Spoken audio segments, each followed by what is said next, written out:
amor por el Señor ha ido creciendo. Gracias a mi congregación, a esta congregación. Tengo mucho que agradecer. Alguien ha señalado algo hace tiempo y lo sigue reiterando, y yo estoy totalmente de acuerdo con él. Que después de uno entregar su vida al Señor, la cosa más importante que tiene uno es determinar dónde me congrego, en qué iglesia me congrego. Porque ella ha de determinar todo lo que va a ser la vida de uno como cristiano después de ahí. Y gracias a esta congregación, yo estoy seguro que muchos de ustedes también, mi esposa, que la conocí aquí, me la proporcionaron ustedes, esta congregación. Hemos caminado firmemente en la sana doctrina. Esta congregación nos ha enseñado a amar la palabra de Dios. Por esto, hermanos, tenemos que dar muchas gracias a nuestro Dios. Vamos a orar para poner todo lo que vamos en esta mañana a presentar en las manos de nuestro Dios. Amante Dios y Padre Celestial, gracias te damos. Infinitas gracias te damos. Qué bueno es y cuán delicioso es habitar los hermanos juntos en armonía. Porque allí envía tu bendición y vida eterna. Gracias te damos, oh Dios, por estos 98 años en los cuales, oh Señor, tú nos has permitido ver tu mano poderosa, tu mano buena, obrar a través de este ministerio. Gracias te damos, oh Dios, por lo que aún todavía hacemos, oh Señor. Y que confiamos a sí mismo también que seguiremos haciendo hasta tu venida, o hasta que tú nos lleves a tu presencia, oh Señor. Dirígenos en esta mañana, usa a tu siervo, oh Señor, conforme a tu voluntad, para edificar a tu pueblo, a través de tu palabra. Por Cristo Jesús. Amén. Amén. Bueno, hemos estado gravitando todos estos días en un pasaje, un capítulo, que, como hemos visto, trata respecto de la apostasía. Y en esta mañana me corresponde a mí ya el último tramo de este capítulo, que son los versos del 11 hasta el 16. Voy a invitarlos a que juntos leamos este pasaje. 1 Timoteo, capítulo 4, versos del 11 hasta el 16. Vamos a hacerlo igual como lo hemos estado haciendo, participando también todos nosotros de esta lectura, ¿no, verdad? Así que, capítulo 4 de 1 Timoteo, vamos a prepararnos y vamos a comenzar a leer juntos desde el verso 11. ¿Estamos listos? Entonces, a la cuenta de 3. 1, 2 y 3. Esto manda y enseña. Ninguno tenga en poco tu juventud, sino sé ejemplo de los creyentes en palabra, conducta, amor, espíritu, fe y pureza. Entre tanto que voy, ocúpate en la lectura, la exhortación y la enseñanza. No descuides el don que hay en ti, que te fue dado mediante profecía, con la imposición de las manos del presbiterio. Ocúpate en estas cosas, permanece en ellas, para que tu aprovechamiento sea manifiesto a todos. Ten cuidado de ti mismo y de la doctrina. Persiste en ello, pues haciendo esto te salvarás a ti mismo y a los que te oyeren. Amén. El caminar y el obrar necesario en estos tiempos de apostasía. Este párrafo de nuestro capítulo 4 continúa el apóstol Pablo dando instrucciones a Timoteo ante la situación en la que se encontraba. La iglesia de Éfeso, que tenía la presencia, ya trabajando entre ellos, de algunos falsos maestros y sus peligrosas enseñanzas. Pablo ya anteriormente, en Hechos capítulo 20, versos 29 y 30, les había advertido a los ancianos de esta congregación sobre estos lobos rapaces, como lo identifica en este pasaje, que se levantarían entre ellos mismos y hablarían cosas perversas para arrastrar tras sí a los discípulos.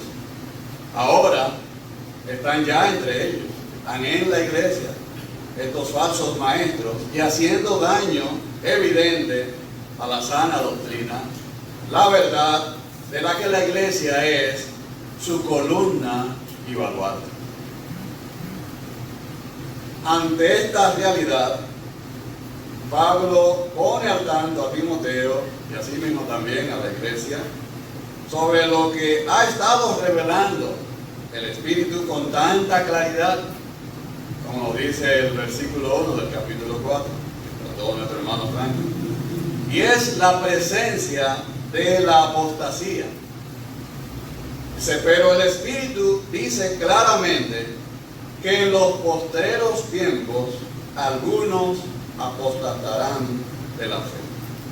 Apostasía que Pablo describe en la segunda carta a los tesalonicenses, la cual también nuestro hermano Franklin ha estado desarrollando unos interesantes estudios, capítulo 2, verso 72, como el misterio de la iniquidad, haciendo un claro contraste con lo que acabó de describir en el versículo 16 del capítulo 3 anterior, hablando sobre el indiscutiblemente grande misterio de la piedad. No sé si soy yo, pero no es lo que me estoy escuchando. Ahora sí. Si vamos al versículo 3, al capítulo 3, perdón, y versículo 16, donde termina prácticamente este versículo, nos encontramos con este indiscutiblemente grande misterio de la piedad, un himno. Interesante, importante conocerlo y aprenderlo. Dice de la siguiente manera el verso 16 del capítulo 3: e indiscutiblemente grande es el misterio de la piedad. Dios fue manifestado en carne, justificado en el Espíritu, visto de los ángeles, predicado a los gentiles, creído en el mundo, recibido arriba en gloria. Inmediatamente pasa el apóstol a este capítulo 4 y verso 1. O sea, hay un contraste entre ese indiscutiblemente grande misterio de la piedad, ahora con este misterio de la iniquidad, la apostasía. El Espíritu Santo, quien habla a la iglesia con claridad, nos está diciendo hacia dónde conduce realmente la labor de estos falsos maestros y sus falsas enseñanzas, que es al abandono de la fe, o de la verdad, o de la buena doctrina. ¿Cuál es? Por lo que Satanás es su verdadero promotor. Y también cómo trabajan, con engaños, fingiendo lo que no son, es decir, hipócritas, y hablando mentiras, son mentirosos, presentando sus falsas enseñanzas como verdad de Dios.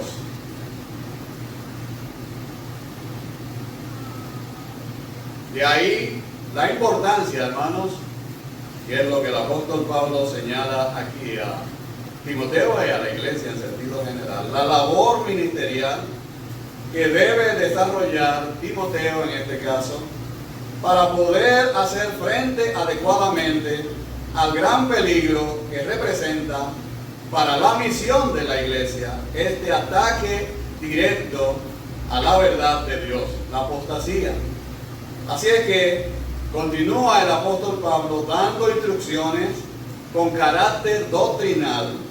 No son simples consejos, tienen autoridad apostólica y es revelación del Espíritu Santo, de tal manera que Timoteo en primera instancia y la iglesia en general sepa con absoluta claridad cómo es que debe llevarse a cabo una labor ministerial acorde a la palabra de Dios, tan vital en la iglesia del Dios viviente. ¿Qué significa ser un buen ministro de Jesucristo? ¿Qué Dios requiere de sus ministros? Es decir, sus siervos, y del ministerio, es decir, la labor, el servicio, la buena obra que estos han de prestar en su casa. Son preguntas que Pablo responde en esta carta tan importante para el orden en la iglesia. Para la iglesia. Ya en el capítulo 3, y versículos del 15 al 16, vimos lo que es el tema central de la carta, en donde el apóstol Pablo describe lo que es la iglesia y la importante misión que Dios le ha confiado. Es la casa de Dios, dice el apóstol Pablo. Es donde Dios mora, donde están los hijos de Dios, donde estamos nosotros. Es la familia de Dios. Es la iglesia del Dios viviente también. La congregación donde se reúnen los hijos de Dios para honrar y glorificar su nombre, porque allí está Dios, la presencia de Dios.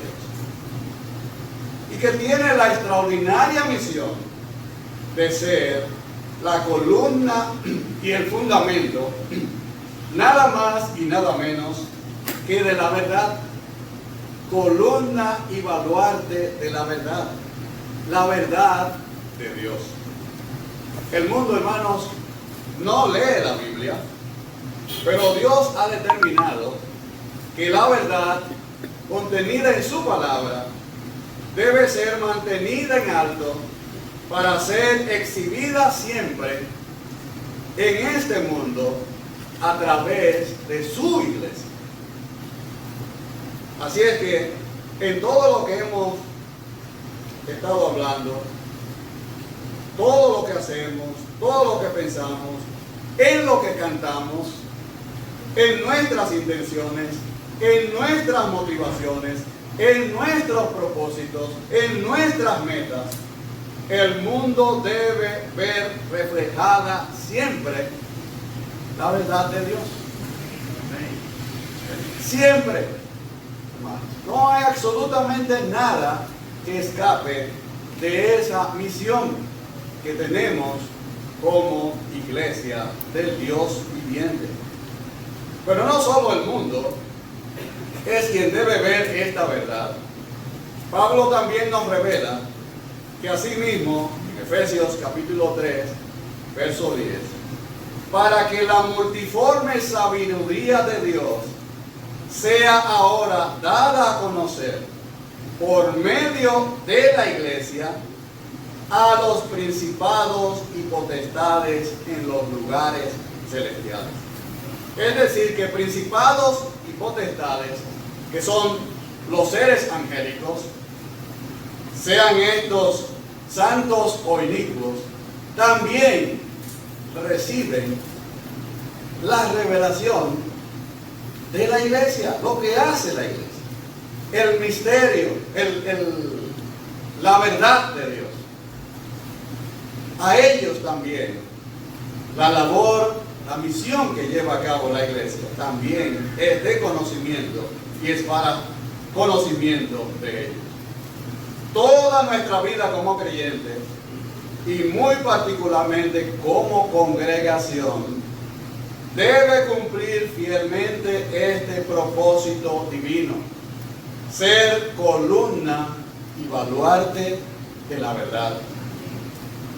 Pero, nos dice el apóstol Pablo en el capítulo 4, verso 1, o sin embargo, prosiguiendo el apóstol, dice: el Espíritu dice claramente que en los postreros tiempos algunos apostatarán, abandonarán la fe, es decir, la verdad de Dios.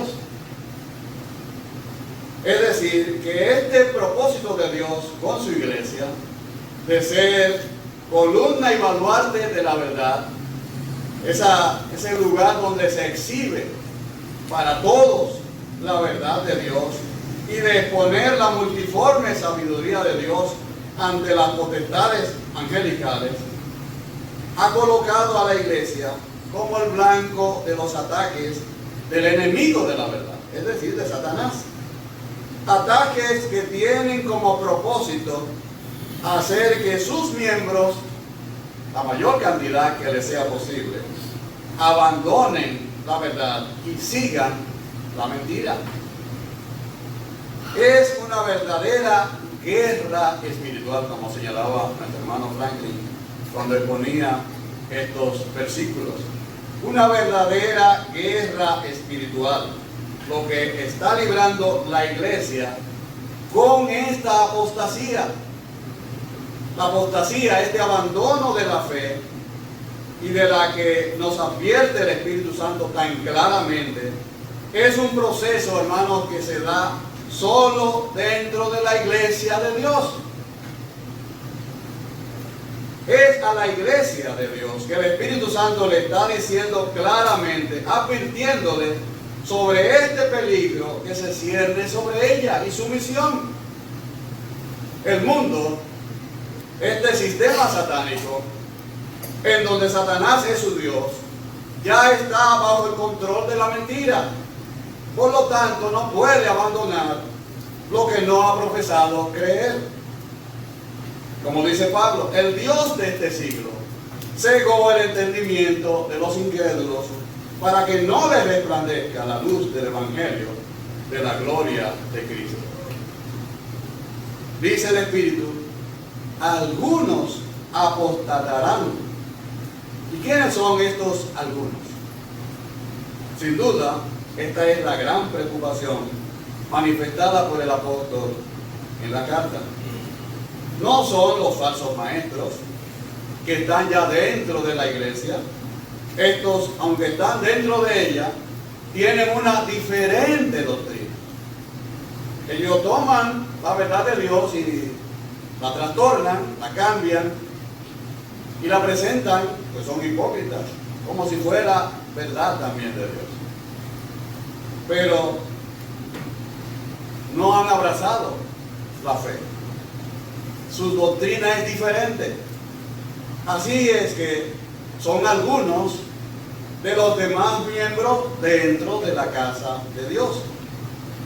Algunos de ellos que profesaron ser cristianos, pero que no mantuvieron la fe y la buena conciencia, como dice el apóstol Pablo en el capítulo 1, verso 19, desechando la cual naufragaron en cuanto a la fe, es decir, a la doctrina, tal como ocurrió con algunos de los cuales son Himeneo y Alejandro, dos aparentemente líderes, quizás ancianos, dentro de la congregación de Éfeso.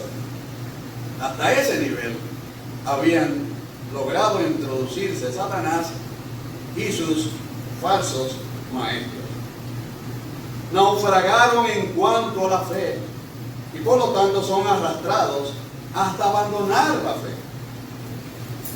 la verdad, la sana doctrina, por los mentirosos hipócritas, los falsos maestros que describe Pablo en el versículo 2 de este capítulo 4. El Espíritu Santo advierte claramente a la iglesia que la fuente real de estas falsas doctrinas es el propio Satanás. Estos espíritus engañadores y doctrinas de demonios que algunos seguirán alude a la naturaleza diabólica de todas estas enseñanzas que se oponen al Evangelio.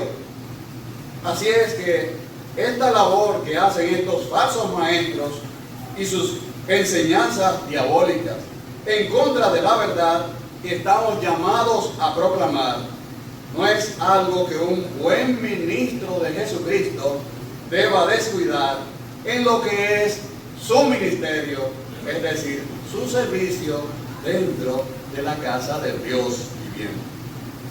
Y mucho menos habiendo sido tan claramente advertido por el Espíritu Santo.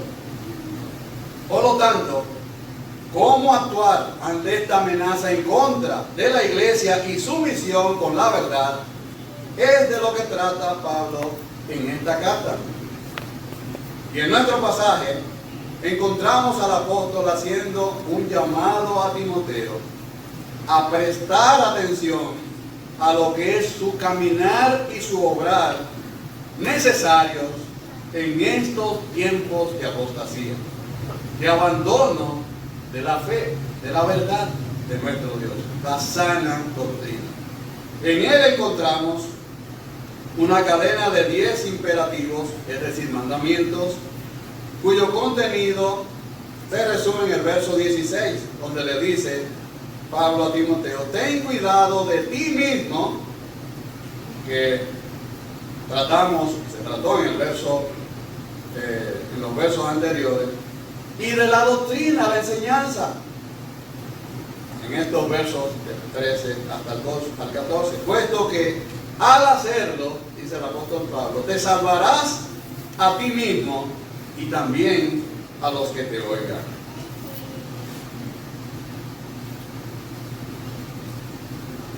Versículo 11. Esto manda y enseña. Los verbos empleados aquí, mandar y enseñar, están en tiempo presente del griego, lo que significa que es una acción continua. Esto sigue mandando y sigue enseñando. No es que te quedes allí, sino sigue mandando y sigue también todo esto. ¿Y a qué se refiere el apóstol Pablo? Bueno, pues a toda la escritura, pues, si lo vemos en un sentido amplio, a todo lo que es esta doctrina que se le está entregando a la iglesia a través de lo que el apóstol Pablo está escribiendo. A la iglesia se le ha confiado la verdad, y la labor de los falsos maestros dentro de ella ha expuesto a algunos a ser atrapados en su mentira y paulatinamente a ir abandonando la verdad. Por lo tanto, es extraordinariamente importante no solo que Timoteo detenga de inmediato esta labor, que es lo que vemos en el capítulo 1, versículos del 3 al 11, sino que dirija de nuevo a la iglesia a conectar con la verdad. Esto requiere de buenos ministros, es decir, siervos. El ministro es un diácono, que es el término que utiliza Pablo aquí, y que también es común por parte de él para señalar a los ancianos. Dice, es un siervo, pero un siervo, por el término diácono, que apunta, ese término, al servicio que está llamado a prestar. Es un siervo, es un esclavo del Señor. Pero que a diferencia de los otros, este tiene una función particular dentro de la casa de su amo, de su dueño, y es servir hacia los demás.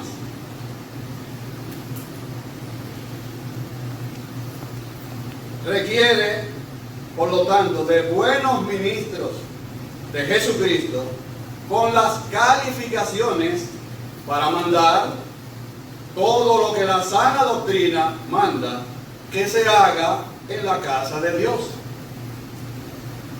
Ministros que pongan en ejecución en la casa de Dios todas las ordenanzas dadas por su dueño en la sana doctrina. Todo lo que el apóstol Pablo está dando aquí es sana doctrina. No son consejos para Timoteo y que se queden allí y se pierdan el tiempo. El Espíritu Santo, quien es el que ha permitido que todas estas cosas nos lleguen a nosotros, tiene el interés de que la iglesia conozca estas cosas. Hay normas en la casa de Dios, ordenanzas, que han sido divinamente dadas por Dios, que son parte importante de la sana doctrina, para ser puestas en ejecución en su casa, en donde cualquier desviación de ella tiene que ser expuesta y combatida de inmediato.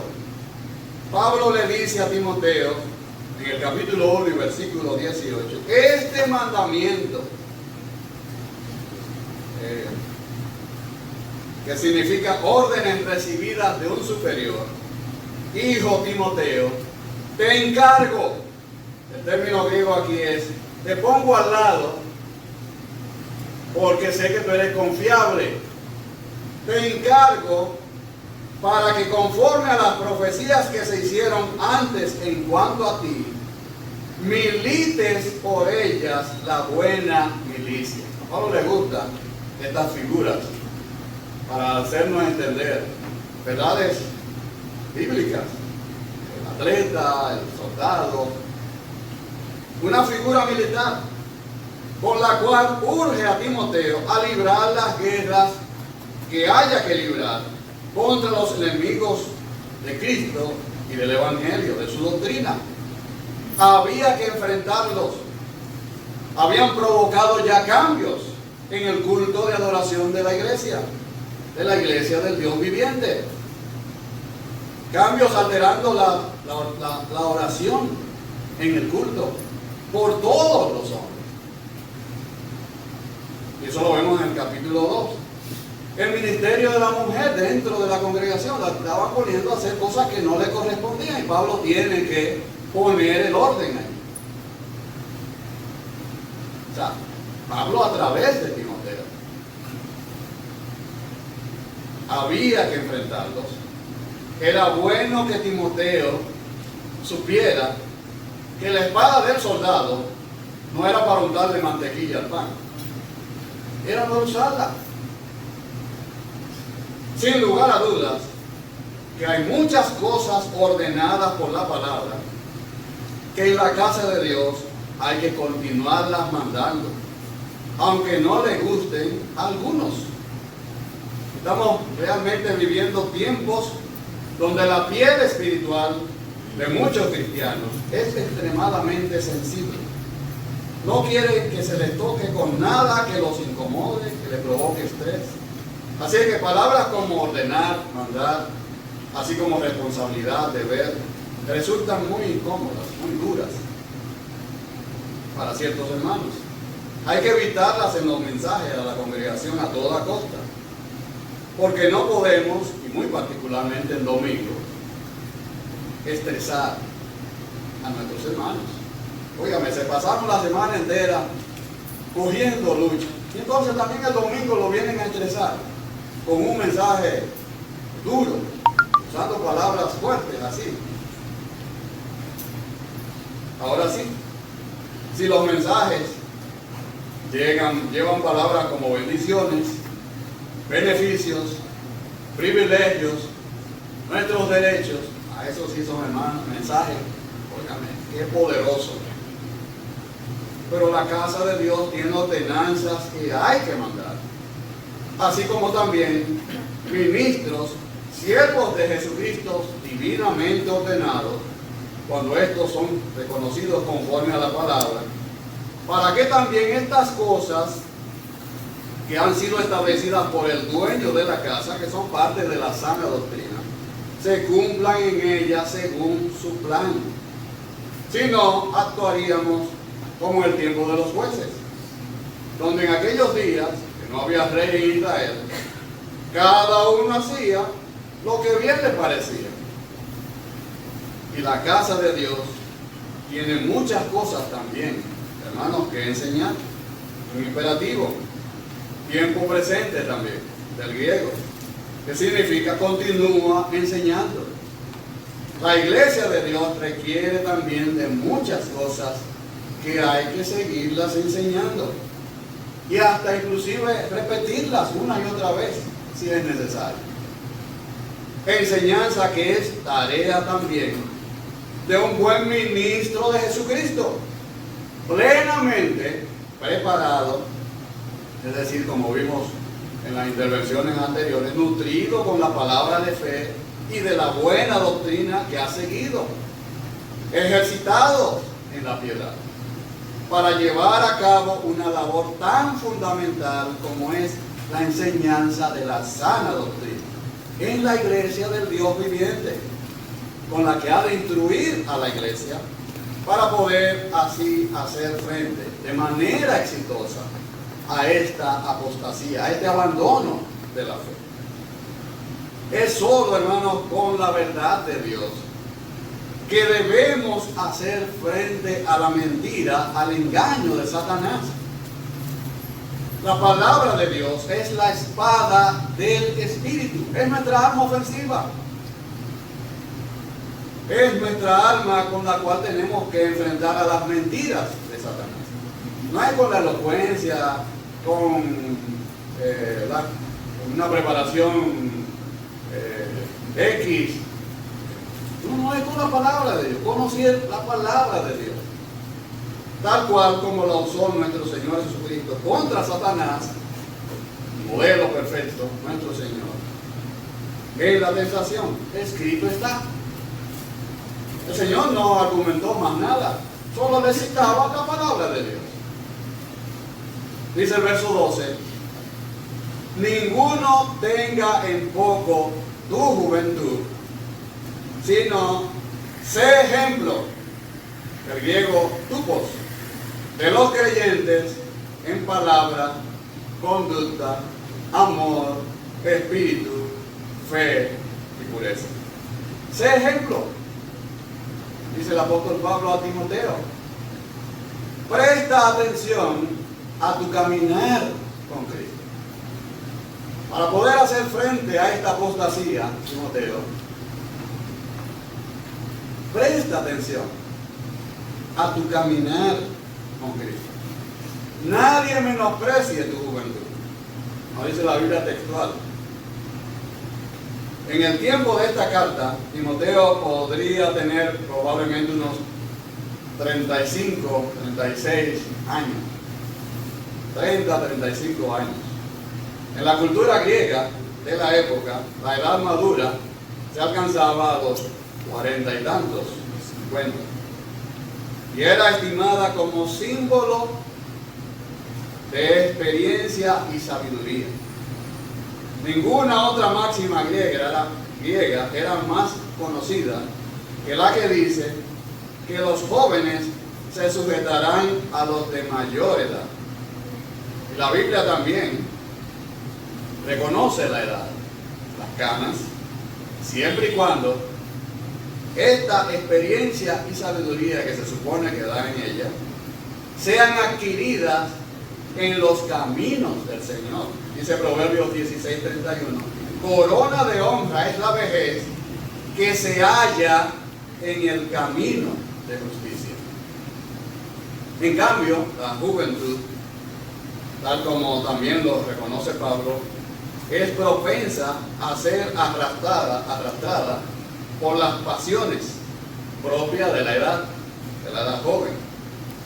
Por eso le dice en la segunda carta a Timoteo: huye también de las pasiones juveniles y sigue la justicia, la fe, el amor y la paz con los que de corazón limpio invocan al Señor. Qué bueno es ver a este grupo de jóvenes que pasaron en obediencia a la palabra, por las aguas del bautismo. ¡Qué bueno!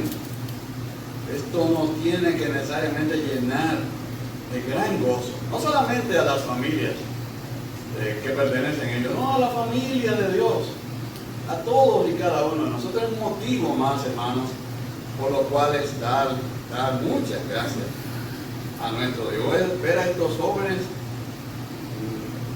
ya integrados, trabajando en la obra del Señor.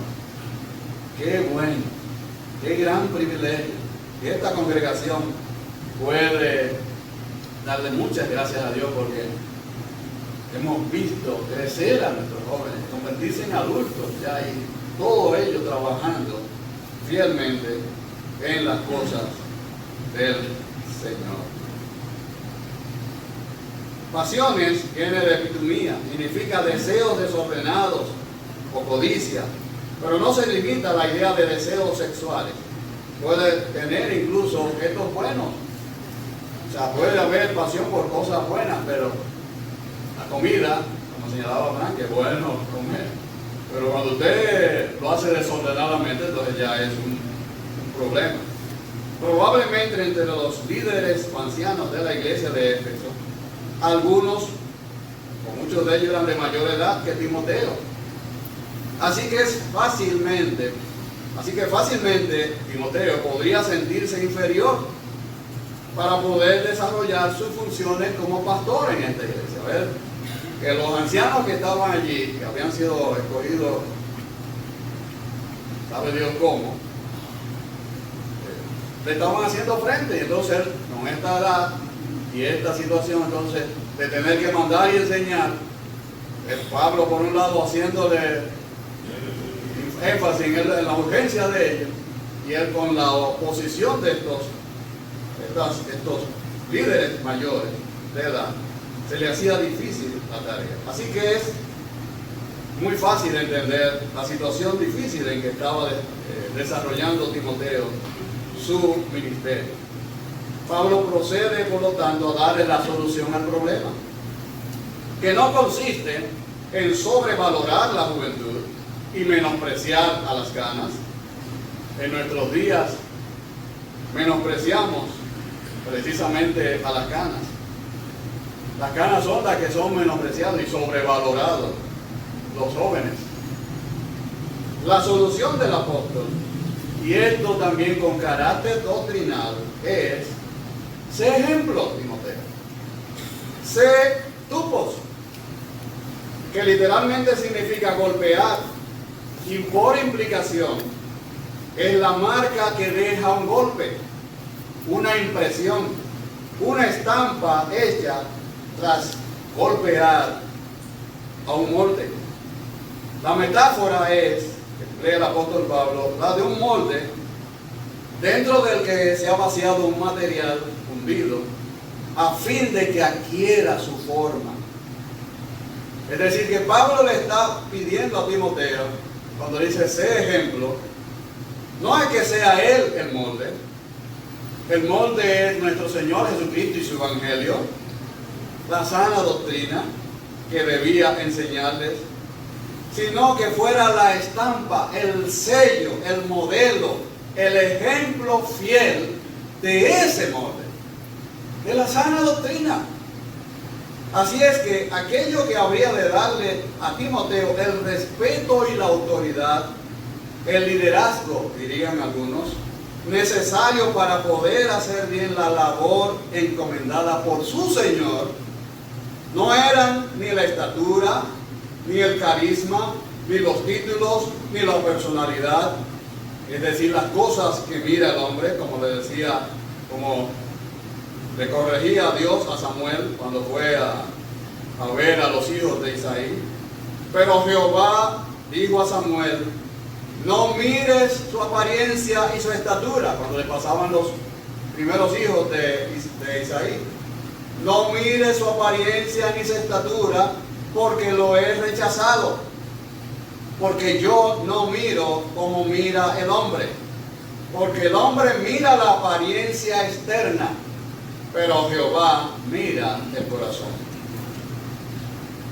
No eran estas cosas lo que iban a darle a Timoteo la autoridad, sino la vida de piedad práctica. Sé ejemplo. Es decir, presta atención a tu caminar con Cristo, a ti mismo como ministro del Señor.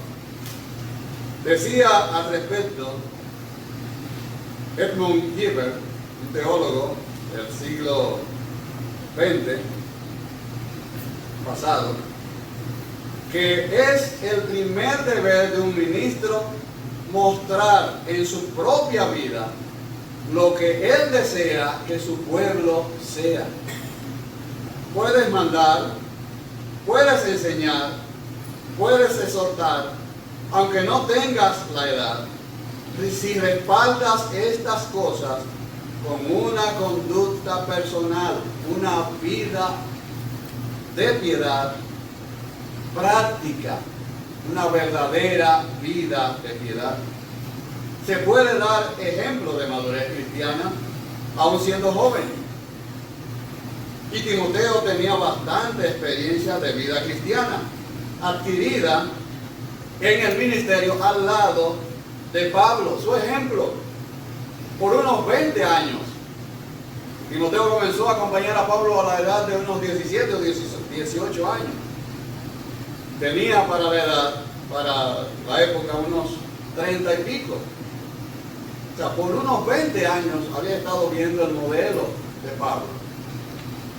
Pero Pablo dice, esa es su palabra, no me imiten a mí, o sea, imítenme a mí, perdón.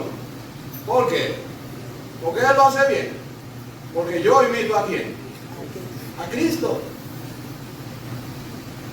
Debía ser modelo en palabras, del griego logos, que significa, o sea, su significado más común es palabras, es decir, algo dicho, lo que decimos. Sin embargo, el término incluye muchas cosas más. Incluye el pensamiento, es decir, aquello que ocurre muy a nuestro interior. Por implicación también el tema, es decir, los asuntos y materias sobre lo que tratamos en nuestras conversaciones. Implica también el razonamiento, es decir, la facultad mental que nos permite ordenar las ideas y conceptos para llegar a una conclusión. Como también involucra los motivos que nos mueven a hacer o decir tal o cual cosa. Se traduce también como fama. Las palabras de los falsos maestros no eran más que fábulas, especulaciones vacías y palabras de viejas que solo procuraban desviar a los creyentes de las sanas enseñanzas y los propósitos de Dios. Así es que si Timoteo quería ser un ejemplo digno del Evangelio, sus palabras tenían que tener siempre la condición de edificar a los oyentes, a sus oyentes. Ninguna palabra corrompida salga de vuestra boca, dice el apóstol Pablo, sino la que sea buena para la necesaria edificación, a fin de dar gracia a los oyentes. Para ello, debían ser sus palabras conformes, es decir, estar de acuerdo a las sanas palabras de nuestro Señor y Salvador Jesucristo, como le dice en el capítulo 6, verso 3. Debía ser modelo en conducta. El término significa comportamiento, estilo de vida, conducta personal. Las palabras son importantes, indudablemente que sí, pero estas deben estar unidas con la conducta. ¿Cómo me comporto? ¿Cuál es nuestra fuente de autoridad que determina nuestro comportamiento? ¿Cuál ustedes creen que debe ser nuestra fuente de autoridad que determine nuestro comportamiento? La palabra de La Dios. palabra de Dios, la sana doctrina. Esto es que haya una combinación perfecta de palabras sanas, sana doctrina, con acciones correctas, con una vida de verdadera piedad. Agréguese a esta combinación de cualidades externas otras internas como son el amor ágape, el espíritu, la fe y la pureza. Un buen ministro de Jesucristo es aquel que es ejemplo de una vida cristiana piadosa. Habla con el ejemplo de su propia vida centrada en Jesucristo.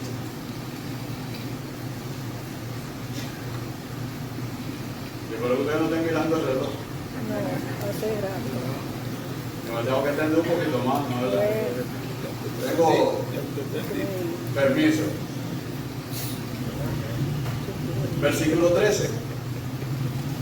Entre tanto que voy, ocúpate en la lectura, la exhortación y la enseñanza. Es decir, presta atención, Timoteo, además de a ti como ministro, al ministerio, al servicio que debes realizar. Ocúpate. Término griego que significa prestar cuidadosa atención a, seguir creyendo en, aferrarse firmemente, en nuestro caso, a la fe, a la sana doctrina.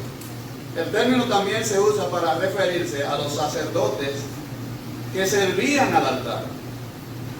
Lo dice en Hebreos 7:13, que asistió, hablando del sacerdocio de Melquisedec, al cual pertenecía nuestro Señor Salvador y Salvador Cristo, que asistió al altar.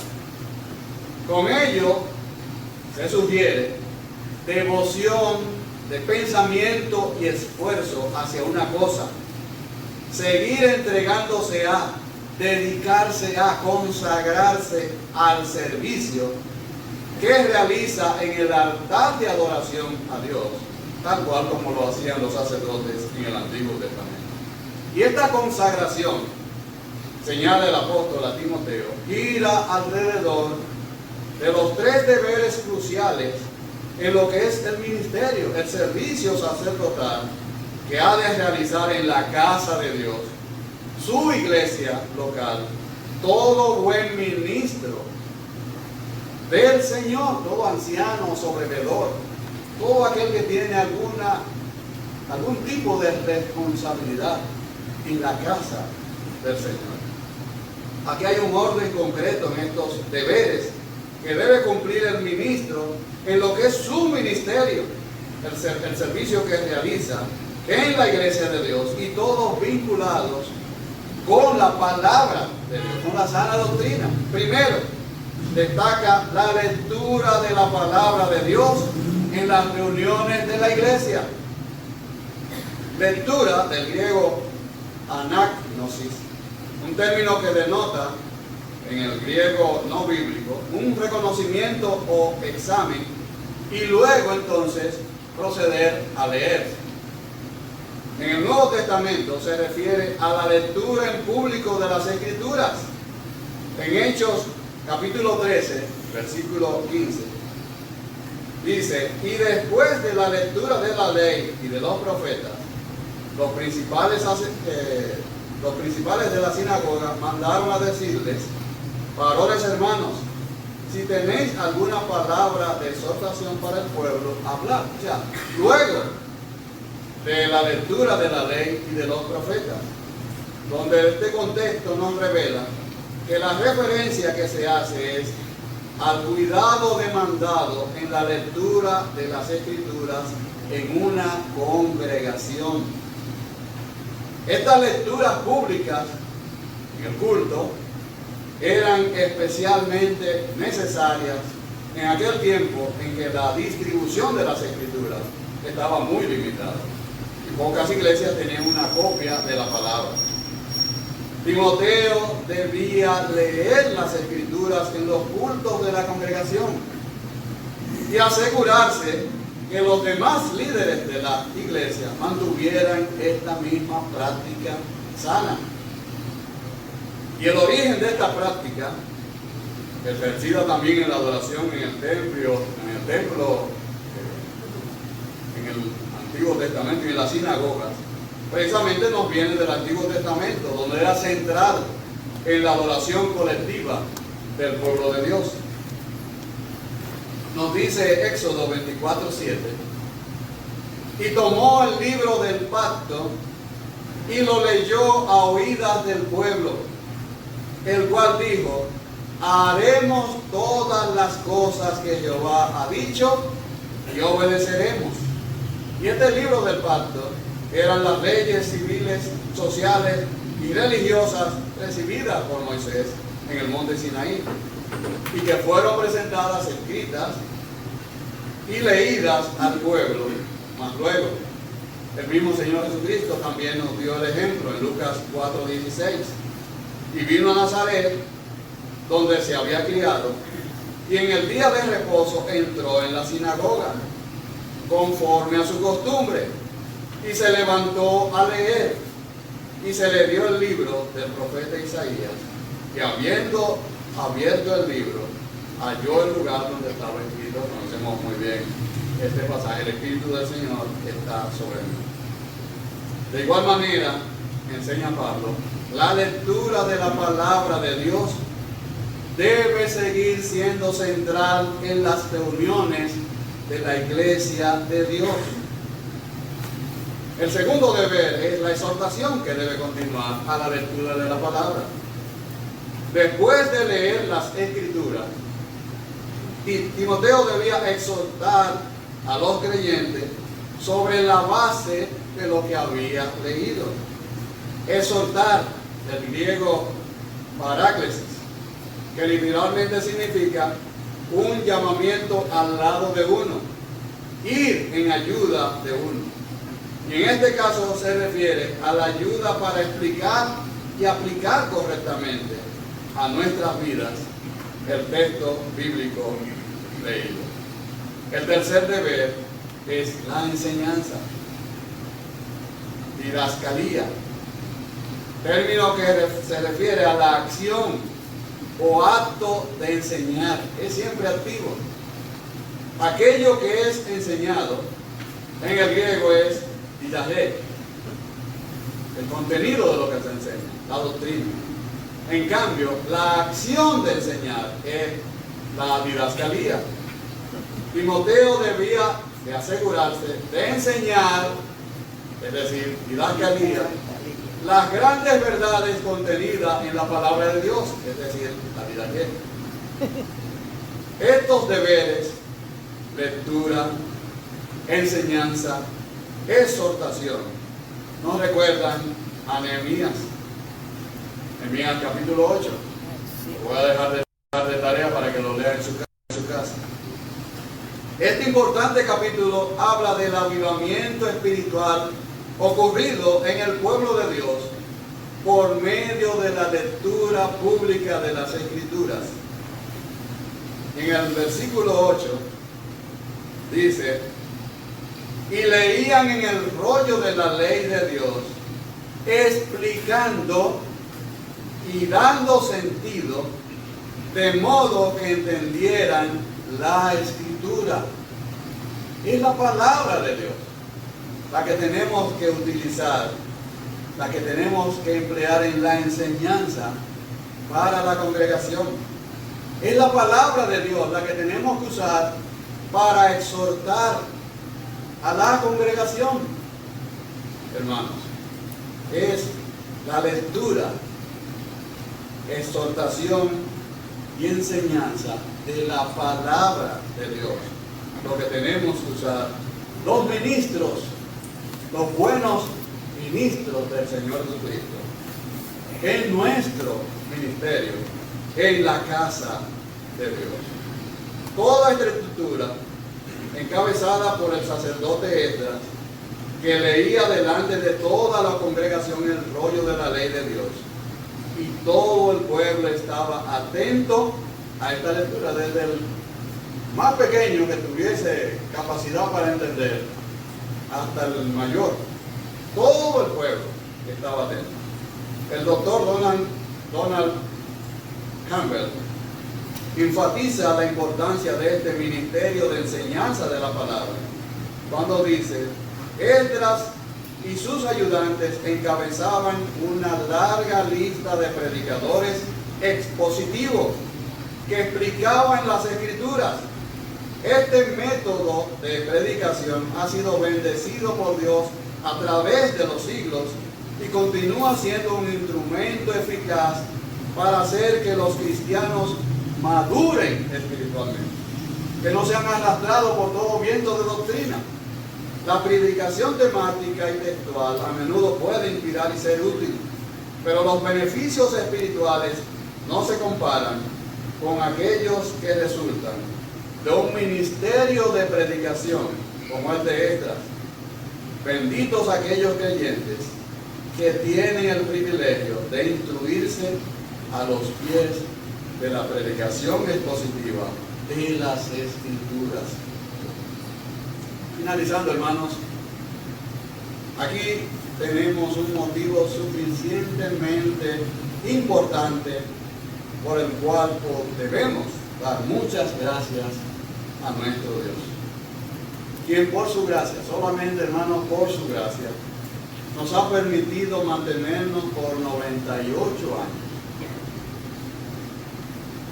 Este gran cuidado en lo que son estos deberes en el ministerio de nuestros ancianos, importantizando las Escrituras, la lectura de la palabra de Dios en la congregación, la exposición de la palabra de Dios, no de los pensamientos, deseos, por muy encumbrados que sean de los hombres, no, de la palabra de Dios, la sana doctrina, así como también su correcta interpretación, guiando a los hermanos a entender a través de las Escrituras lo que Dios quiere de cada uno de nosotros,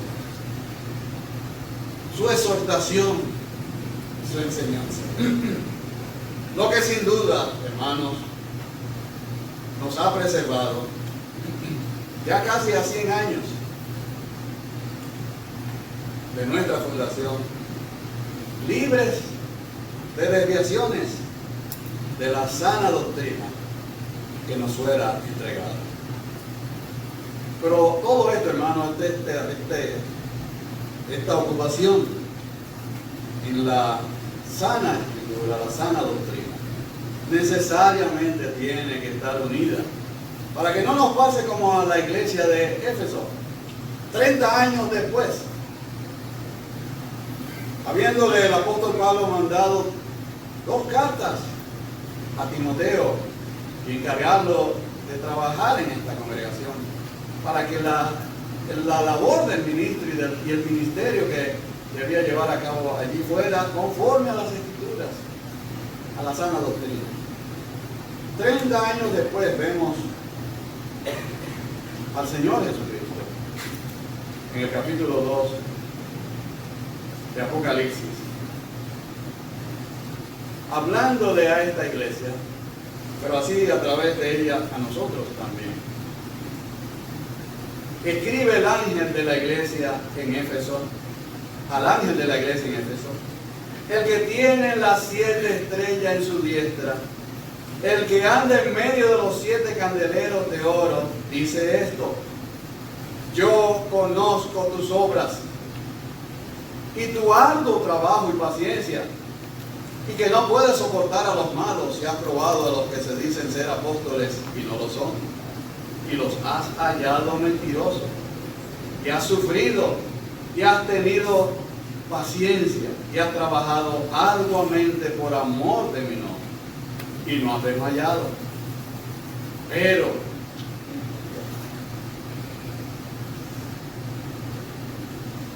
tengo contra ti que has dejado tu primera. Indiscutiblemente grande, hermanos, es el misterio de la piedad. Es nuestro Dios, nuestro Señor y Salvador Jesucristo. Es por amor a Él que tenemos que hacer todas estas cosas. Todos estos sacrificios, todo este arduo trabajo, todo este empeño por mantenernos en la sana doctrina, conocerla. No tiene ningún valor, hermanos, al margen del amor hacia nuestro Señor. Ese debe ser el motor, el motivador de todo cuanto hacemos, para que realmente y efectivamente esto tenga sentido. Y gracias a Dios, hermanos, podemos decir, solo por su gracia, solo por la buena mano de Dios, tal como decía Esdras, capítulo 7 y verso 9. Él ha hecho posible todo esto, porque nos trajeron, según la buena mano de Dios sobre nosotros, varones entendidos. Esdras 8:18. A lo largo de estos 98 años, hombres que al igual que este fiel sacerdote de Dios, Esdras, han preparado su corazón para inquirir la ley de Jehová y para cumplir y para enseñar en Israel, en este caso, en esta congregación local del templo bíblico central de Puerto Plata, sus estatutos y sus decretos. La gloria sea siempre, hermanos, para nuestro Dios. Que el Señor nos bendiga.